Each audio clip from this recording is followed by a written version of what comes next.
দুঃসাহসীদের কল্পনা বিলাস থাকে না, তাদের থাকে পরিকল্পনা। ভারতের প্রাক্তন বিজ্ঞানী ও রাষ্ট্রপতি এপিজে আব্দুল কালাম বলেছেন, স্বপ্ন তা নয় যা তুমি ঘুমিয়ে দেখো, স্বপ্ন হলো তা যা তোমাকে ঘুমোতে দেয় না।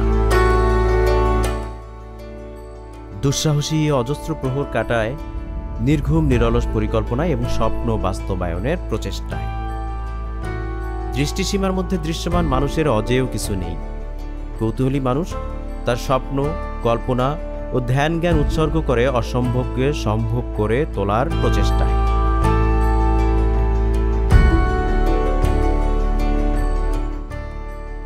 এভারেস্ট হিমালয় পর্বত বিশ্বের সকল পর্বতমালার শীর্ষতম বিন্দুর নাম, যার অবস্থান যেন অসীম নীল আকাশের কাছাকাছি।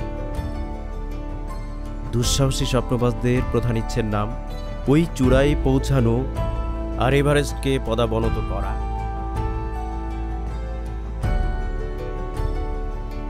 মানুষের ইচ্ছের কাছে আকাশ ছোঁয়া এভারেস্ট পদাবনত হয়েছে বহুবার।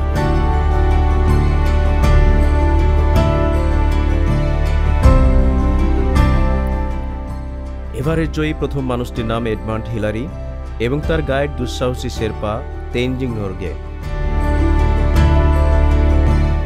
মানুষের ইতিহাসে উজ্জ্বল দুটি নাম।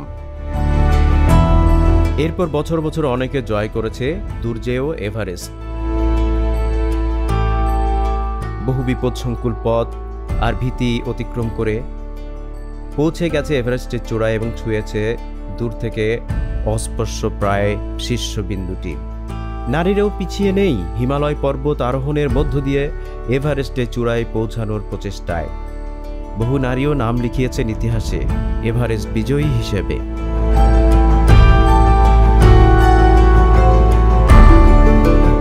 এভারেস্টের চূড়ায় আরোহণকারী প্রথম বাংলাদেশি হিসেবে বিখ্যাত মুসা ইব্রাহিম, এরপর এম এ মুহিত এবং তারপর প্রথম নারী অভিযাত্রী হিসেবে এভারেস্টের চূড়া জয় করেন নিশাত মজুমদার।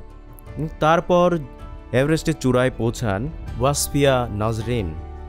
এর দীর্ঘ 11 বছর পর চট্টগ্রামের কৃতি সন্তান ডাক্তার বাবর আলী এভারেস্টের চূড়া বিজয় করেন এবং একই সাথে তিনি লোৎসে চূড়াও আরোহণ করেন, যা বিশ্বের চতুর্থ উচ্চতম পর্বতশৃঙ্গ। একই সাথে এভারেস্ট এবং লোৎসে চূড়া স্পর্শকারী প্রথম বাংলাদেশি হিসেবে বিরল ব্যক্তিত্ব বনে যান ডাক্তার বাবর আলী। বাবর আলী পেশায় একজন চিকিৎসক, নেশায় একজন পর্বতারোহী।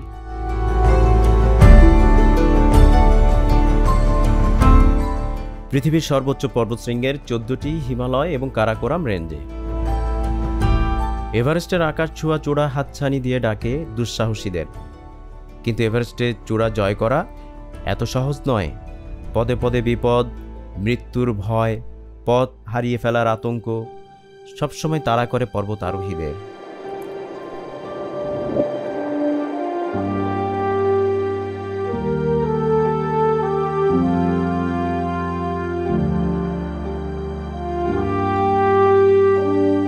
বহু দুঃসাহসী পর্বত আরোহী এভারেস্ট ছোঁয়ার যাত্রায় পথ হারিয়েছেন, প্রাণ হারিয়েছেন।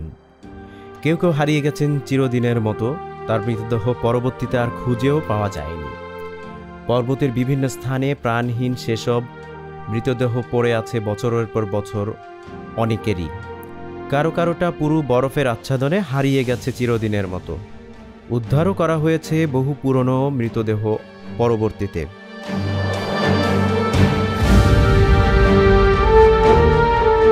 ভয়ঙ্কর গিরিখাত আর তুষার ঝড় এবং অক্সিজেনের অভাবে এ পর্যন্ত প্রায় 350-এরও বেশি মানুষ প্রাণ হারিয়েছেন এভারেস্ট জয়ের এই যাত্রায়। বলা হয়ে থাকে এভারেস্টের চূড়ায় এখনও বিভিন্ন স্থানে ছড়িয়ে ছিটিয়ে আছে 200-এরও বেশি মানুষের মৃতদেহ। প্রতিবছর গড়ে 5 জন পর্বতারোহী মৃত্যুবরণ করেন এভারেস্টের চূড়ায়।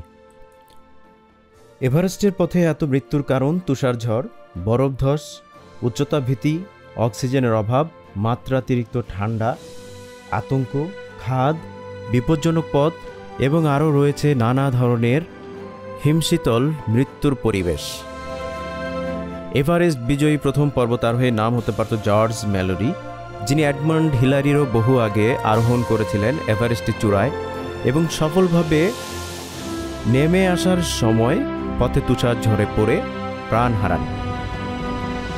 তার মৃতদেহ পরবর্তীতে উদ্ধার করা হয় ৭৫ বছর পরে।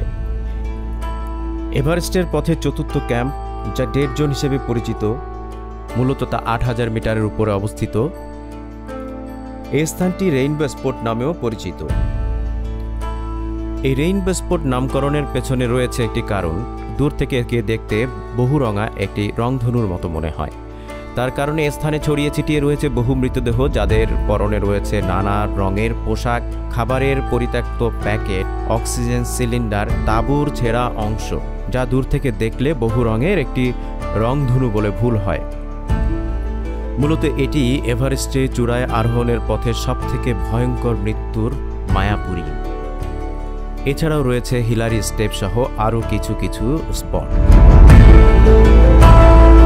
পদে পদে বিপদ আর ভয় থাকলেও এভারেস্টের মোহনীয় রূপ, এর আকাশ ছোঁয়া উচ্চতা মানুষকে আকর্ষণ করে চলেছে দিনের পর দিন।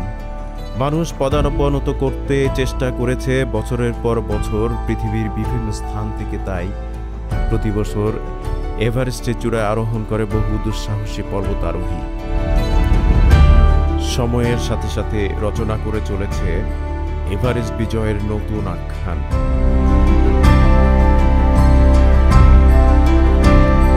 দুর্জেয় যা কিছু মানুষের দৃষ্টিসীমার মধ্যে থাকুক না কেন, বাধার বিশাল প্রাচীর রচনা করুক না কেন, যতই থাক না কেন বিপদ আর মৃত্যুভীতি, মানুষের কৌতূহল, দুঃসাহস আর আকাঙ্ক্ষার কাছে যুগে যুগে সবকিছু হয়েছে পদাবনত। এভারেস্টের চূড়া বছরের পর বছর তাই মানুষের ইচ্ছের কাছে, স্বপ্নের কাছে পদাবনত হয়েই চলেছে, কারণ মানুষ তার স্বপ্নের সমান বড়।